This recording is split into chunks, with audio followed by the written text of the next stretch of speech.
जी अस्सलाम वालेकुम। आपका दोस्त आपका भाई सैयद अयाज मोइन आज हाजिर है एक नई वीडियो के साथ, एक नए जज्बे के साथ। तो जैसा कि हमारी पिछली वीडियो में आपने देखा कि आपको बताया था कि नॉर्मल ट्रिप में और हाइकिंग वाले ट्रिप में आपने किन किन चीज़ों की तैयारी करनी है, क्या डिफरेंस होता है इनकी, कि नॉर्मल हाइकिंग का क्या क्या चीज़ें ज़रूरी हैं दोनों में। तो पिछली वीडियो में हमने आपको बताया था सिर्फ नॉर्मल ट्रिप का, कि जिसमें कोई इतनी ज़्यादा हाइकिंग नहीं है, एक नॉर्मल सी हाइकिंग होती है।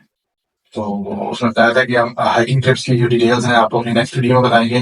तो जो लोग हाइकिंग ट्रिप्स के शौकीन हैं वो इस वीडियो को लाजमी देखें। ये उनके लिए बड़ी फायदेमंद साबित हो सकती है, उनको कुछ इन्फॉर्मेशन ही मिल जाएगी। मुझे मैं एक नादान सा इंसान हूँ, कोशिश कर रहा हूँ कि आप तक कुछ एक इन्फॉर्मेटिव चीज पहुंचा सकूं।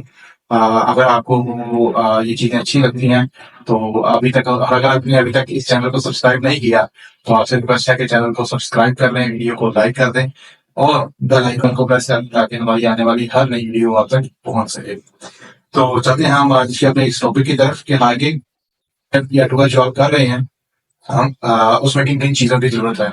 तो सबसे पहले अगर आप कोई हाइकिंग ट्रिप के लिए जा रहे हैं, जैसे कि मैंने आपको कुछ एग्जांपल्स दिए, हाइकिंग ट्रिप तो बहुत से हैं। आप हरमोश का कर लेते हैं, आप हरमोश वैली में भी बड़ा हाइकिंग का ट्रिप है।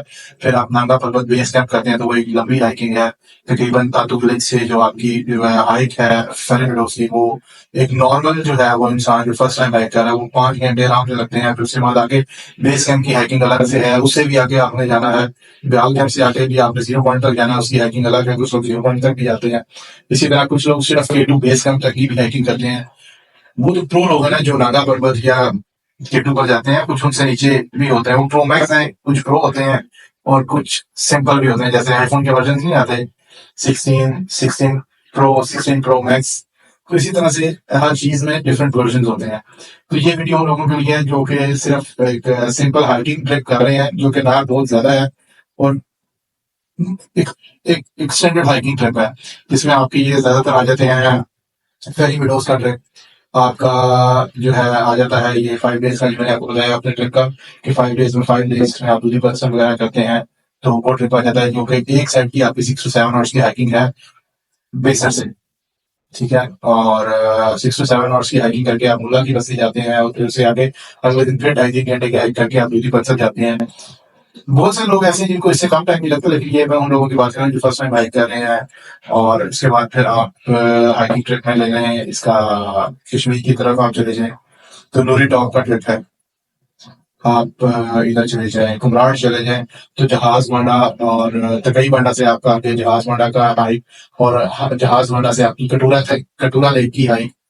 फिर आपने अगर हाइकिंग ट्रिप करने हैं तो आप इधर अलाई वैली तक जाते हैं, अलाई वैली चले जाएं जो कभी तक अनएक्सप्लोर्ड है। ये इन इन जगहों की मैं बात कर रहा हूँ। तो सबसे पहले अगर आप जो हाइकिंग के लिए जो आपके जहन में आए, सबसे पहले अगर आप इस ट्रिप पर जाना चाहें जिसमें आपकी बहुत ज्यादा हाइकिंग है, तो आपको अपने साथ एक अच्छी हाइकिंग स्टिक रखनी है। नहीं, ना कि वो लकड़ी वाली हो और ना ही वो कोई एक सिंपल सी स्टिक हो, वॉकिंग स्टिक।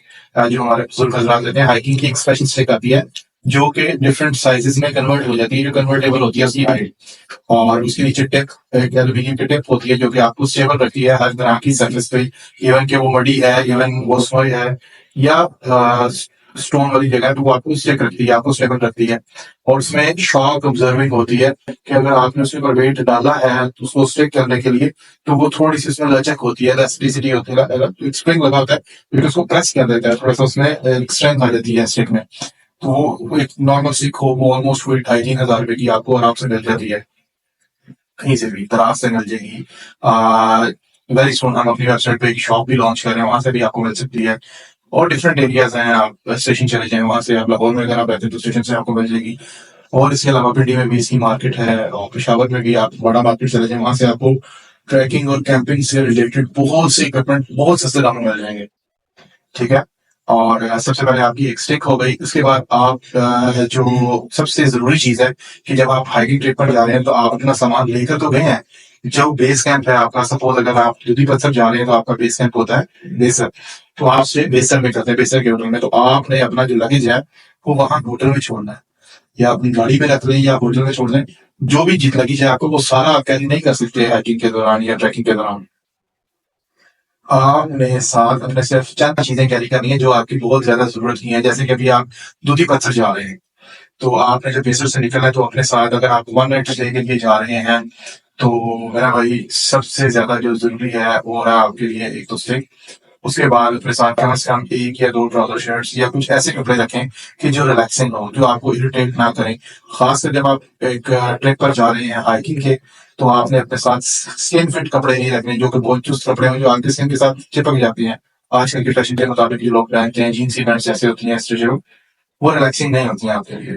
तो कोशिश करें कि ट्राउज़र्स और टी-शर्ट्स अपने साथ रखें जो लूज़ वेयर हो, जो आपको चलते वक़्त इरिटेट ना करें, थकाएँ ना आपको, और लाइट वेट कपड़े हों। दूसरी चीज़ ये कि आप अगर अस्थमा पेशेंट हैं और आप हाइकिंग के भी शौकीन हैं, तो कम से कम अपना पंप साथ रखिएगा। सबसे पहले तो मैं उन लोगों को कहूँगा कि वो ऐसा रिस्क ना लें कि जो उनकी तबीयत खराब होने का सबब बने। लेकिन अगर आप बहुत ज़्यादा आपको इश्यू नहीं है, बहुत कम है, आप पैदल चलने के आदी हैं, आप डिसेंडिंग और असेंडिंग हाइक कर सकते हैं, तो आप अपने साथ कम से कम अपना मेडिसिन्स और अस्थमा का जो पंप होता है वो अपने साथ रखिएगा। और इसके बाद आपके कपड़े हो गए, आपका मेडिकेटेड आइटम्स हो गई, स्टिक हो गई। दूसरी चीज़ अपने शूज़ जो है वो अच्छे वाले रखिएगा, जो स्लिपिंग ना हो, जो आपको थकाए ना, नरम सोल वाले हों। मेडिकेटेड सोल आपको मार्केट से मिल जाते हैं, वो कम से कम अपने साथ रखें, ताकि आप थक ना सकें। दूसरी चीज़, जब आप एक हाई एल्टीट्यूड हाइक कर रहे हैं, तो आपको अपने साथ कुछ ईटेबल्स रखने होते हैं। ईटेबल्स क्या है? जैसे चॉकलेट्स हो गई, इसके अलावा टॉफीज़, कैंडीज़ हो गई, शुगर हो गई, गुड़ के पीस हो गए, मीठी चीजें जो आपके ग्लूकोज को पूरा रख सकें। क्योंकि जैसे जैसे आप हाई एल्टीट्यूड की तरफ जाते हैं तो आपका इम्यून थोड़ा सा डाउन होता है, आपका आपकी जो एक चलने की सेकंड है वो कम होती है, आपका ग्लूकोज लेवल डाउन ज्यादा होता है। तो ये चीजें आप अपने साथ रखें, ये आपको ब्रीदिंग में भी रिलैक्सिंग करेंगी और आपके जोश जज्बे को भी वैसे ही रखेंगे कि आप चल सके, ताकि आपका ग्लूकोज लेवल जो है ना वो पूरा रहेगा। ठीक है। इसके बाद आप अगर नाइट स्टे के लिए जा रहे हैं वहां पर, और आप कहते हैं कि जी वहां पर जो पहले से मौजूद कैंप्स हैं या खेमे हैं, जैसे दूरी बसर में बहुत से लोग हैं जिन्होंने कैंप विलेज बनाए हुए हैं, आप अपना कैंप साथ लेकर जाना चाहते हैं तो अपना पोर्टेबल कैंप साथ में, आपके पास अपना स्लीपिंग बैग होना चाहिए जो आप वहां पर यूज कर सकें। स्लीपिंग बैग लेने, अगर मौसम ज्यादा ठंडा नहीं है तो आपके पास फोल्डेबल मैट्रेस होना चाहिए जो लाइट वेट होता है एक फॉर्म में, वो आपको डिफरेंट मार्केट से मिल जाते हैं। ये बहुत लाइट वेट होते हैं, और जब आप अपना कैंप को पैक कर लेते हैं, अपने मैटर्स को पैक कर लेते हैं, वो बिल्कुल एक कैरी साइज में आ जाता है। आप उसको अपने शोल्डर पे कैरी कर सकते हैं इजीली। अपने जो बैकपैक आपने रेडी किया है ट्रैकिंग के साथ अपने कैरी कर सामान रखने के लिए, आप उसको अपने साथ रख सकते हैं। और दूसरी चीज ये कि आपके पास इमरजेंसी लाइट जरूर होनी चाहिए। जब सनसेट हो जाता है उसके बाद आपके पास इमरजेंसी लाइट होनी चाहिए। इमरजेंसी लाइट, अगर आप प्रोफेशनल ट्रैकर या कंटिन्यूअस ट्रैकर नहीं है तो आपके पास बहुत सी जो वो एस एम रिचार्जेबल लाइट्स आपको मार्केट से मिल जाती हैं, बहुत सस्ती सी, वो आपके की चेन की तरह की होती हैं, वो आप कैरी कर रहे हैं, जो आप अपनी पेंट के साथ या ट्राउजर के साथ हुक करके उसको आप टाई कर सकते हैं। अगर आप कंटिन्यूअस या प्रोफेशनल ट्रैकर या प्रो ट्रैकर है तो हेड के ऊपर पहनने के लिए लाइट्स मिलती हैं, तो वो आप मार्केट से अपने साथ जरूर रखें। उसके बाद अगर आपके पास खाने पीने का, आपको पता है कि आप किसी जगह जा रहे हैं और वहां पर फैली विंडोज पे आप हाइक करके जाते हैं, वहां पर होटल्स भी हैं, कैंप्स भी मिल जाते हैं रेंट पे, लेकिन आप कहते हैं कि जी मैंने अपनी कैंपिंग करनी है। अब ये सारी चीजें आप वहां पर भी लेकर जा सकते हैं कि मैंने खाना भी अपना बनाना है, लेकिन वहां पर खाने की चीजें अवेलेबल होती हैं। आपने कैंपिंग करनी है दूधी पत्थर पे, तो दूधी पत्थर पे जब आप जाते हैं तो आपको मुल्ला की बस्ती में तो कुछ चीजें अवेलेबल हो जाती हैं, लेकिन दूधी पत्थर के ऊपर अवेलेबल नहीं होती। तो वहां पर अगर आपने स्टे करना है तो आपको अपना कैंप लेकर जाना पड़ेगा। पोर्टेबल स्टोव सिलेंडर्स मिल जाते हैं, छोटा सा एक चूल्हा होता है, वो फोल्डेबल होता है, और साथ एक जैसे आपका जैसे एयर फ्रेशनर होता है, रूम फ्रेशनर, उस तरह की बॉटल होती है, एक सिलेंडर होता है, वो आपका स्टोव के साथ रखकर स्टोव क्या जाता है। एक पैन साथ रखें जिसमें आप अपनी चाय बना सकें या सालन गर्म कर सकें। कोशिश करें कि आप खाना बनाए ना, आप पीछे से खाना लें, उसको फ्रीज हुआ हो, मौसम ठंडा होता है, खराब नहीं होता, वो एक रात चल जाता है वहां पर ना। और अगर आपने अपना फ्रेश खाना बनाना है तो वो भी बनाएं। ये चीजें जो है ये बहुत जरूरी है, ये अपने साथ रखें। दूसरी चीज, दोबारा से पावर बैंक आपका फुल हो, पावर बैंक अपने साथ रखें। जैसे कि मैंने आपको अपनी पिछली वीडियो में बताया कि जैसे ही आप हाई एल्टीट्यूड की तरफ जाते हैं तो आपकी बैटरी तेजी से डाउन होना शुरू हो जाती है, मोबाइल की, आपकी नहीं मोबाइल की। तो आपके पास जो आपका पावर बैंक है वो फुली चार्ज होना चाहिए, आपके मोबाइल में स्पेस हो। अगर स्पेस नहीं होगी तो तब भी पछतावा है, और पावर बैंक नहीं होगा तो तब भी पछतावा है। तो फिर वहां पर एक ही चीज हम कहेंगे कि आप पछताए क्या हुआ जब चिड़िया चुग गई खेत। क्यों? क्योंकि जब आपके पास नहीं होगा तो भाई दूसरे लोग भी हैं ना, उनके मोबाइल फोन होते हैं डिफरेंट टाइप्स की वजह से, तो वो लोग आपकी फोटोग्राफी ले लेते हैं, कुछ ले लेते हैं कुछ नहीं लेते। तो हमें अपने इक्विपमेंट को प्रॉपर रखना चाहिए। जंग पे जाने से पहले असला तैयार हो। तो आपने पावर बैंक को ऑन प्रॉपर चार्ज करके साथ लेके जाना है। जैसे कि मैंने आपको बताया कि डीपी बस अगर आप जा रहे हैं तो बेसर पे जाके रात में जब आपने स्टे किया होटल में, तो पावर बैंक यूज ना करें। पावर बैंक अगर आपका कम है तो उसको फुल चार्ज करना है, मोबाइल को अलग से चार्ज करना है, ताकि सुबह जब आप हाइक पे निकले आपको मोबाइल 100% हो, पावर बैंक 100% हो। और दूसरी चीज ये है कि जब भी आप एक लॉन्ग हाइकिंग या ट्रैकिंग ट्रिप पर जा रहे हैं तो कोशिश करें कि अकेले ना जाएं, अपने साथ कोई 2-3 दोस्तों का ग्रुप लेकर जाएं। किसी कंपनी के साथ जा रहे हैं तो ग्रुप लीडर को फॉलो करें। ट्रैक से कभी भी शॉर्टकट मारने की कोशिश ना करें, कि हर टाइम शॉर्टकट जो है वो कामयाब नहीं होता, हर जगह पर शॉर्टकट काम नहीं आता। जहां से अगर आप किसी ग्रुप के साथ गए हैं तो अपने ग्रुप लीडर को फॉलो करें, और अगर दोस्तों के साथ गए हैं तो वहां से किसी लोकल से इंस्ट्रक्शंस लें और फिर उस ट्रैक पर जाएं। अगर आप उस ट्रैक पर पहले कभी नहीं गए तो आप कोशिश करें कि वहां से किसी लोकल गाइड को हायर करें और उसको साथ लेकर जाएं, क्योंकि आपको भी पता है कि जब आप पहाड़ों में होते हैं तो आप उन पहाड़ों के हवाले होते हैं। सबसे पहले तो अपने आप को आप वहां पर अल्लाह के हवाले होते हैं, उसके बाद आप उन पहाड़ के हवाले होते हैं।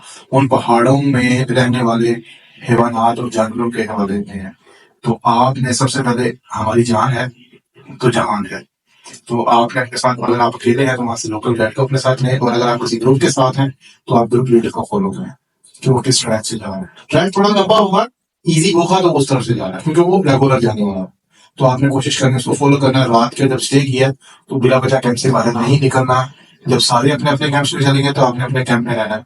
हाँ, जब आप किसी ग्रुप के साथ जाते हैं तो वहां पर एक एज ए गार्ड वहां पर आपकी जो ग्रुप कंपनी होती है वो अरेंज करती है कि आपने अगर वॉशरूम वगैरह जाना है, घर से बाहर निकलना है, तो वो आपके साथ आपको अकोमोडेट करते हैं सिक्योरिटी। लेकिन अगर आप खुद से फ्रेंड्स के ग्रुप हैं तो कोशिश करें कि रात को सोने से पहले अपने आप को फ्री करें और फिर जाकर कैंप में आराम करें, ताकि आपकी जान सेफ रहे। ठीक है, मेरा ये चीजें बताकर आपको डराना मकसद नहीं है, ये एहतियाती तदाबीर है।